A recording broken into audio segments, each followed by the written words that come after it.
భూభారతి చట్టం తీసుకురావడం గల కారణం ఏంటి అసలు?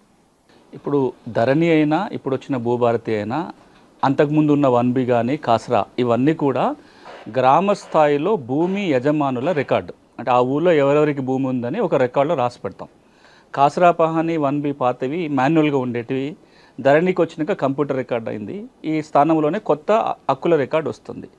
ఎందుకు అంటే ఈ రోజునున్న పరిస్థితుల్లో ఒకప్పుడైతే భూమి ఉంది దున్నుకుంటే చాలు, దానికి ఏ కాగితంతో పని లేదు. కానీ ఈ రోజున మీకు గనక భూమి ఉంటే దాన్ని మీరు అనుభవించాలన్నా, అమ్ముకోవాలన్నా, లేదా గవర్నమెంట్ ఇచ్చే ఏ బెనిఫిట్, రైతు భరోసా కావచ్చు లేదా రైతు బీమా కావచ్చు, ఏ మేలు పొందాలన్నా ఆ భూమి మీది అని చెప్పి ఒక కాగితం మీ దగ్గర ఉండాలి.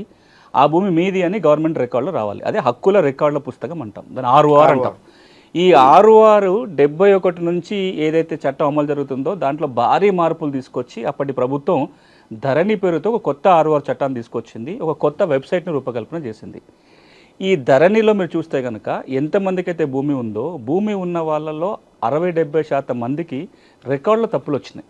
నాకు భూమి ఉంది, నాకు పాస్ పుస్తకం రాలేదు, నాకు భూమి ఉంది, ధరణి పాస్ పుస్తకం వచ్చింది, కానీ తప్పుల తడకగా ఉన్నాయి. పేరు తప్పుపడిందనో లేకపోతే విస్తీర్ణం తప్పుపడిందనో రకరకాల తప్పిదాలు ఉన్నాయి.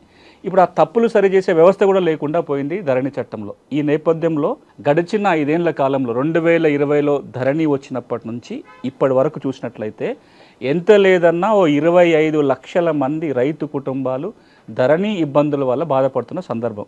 ఈరోజు చట్టం మారిస్తే తప్ప సమస్యలకు పరిష్కారం దొరకదు అని ఒక కంక్లూజన్కి వచ్చి ఏదైతే 2020లో హక్కుల రికార్డు చట్టం కొత్తది వచ్చిందో ధరణి పేరుతోటి ఆ చట్టం మారాలి, ఆ చట్ట స్థానంలో కొత్తది రావాలి అనే నిర్ణయం జరిగిన తర్వాత ఆ మేరకు వచ్చిందే ఈ రోజున భూభారతి చట్టం.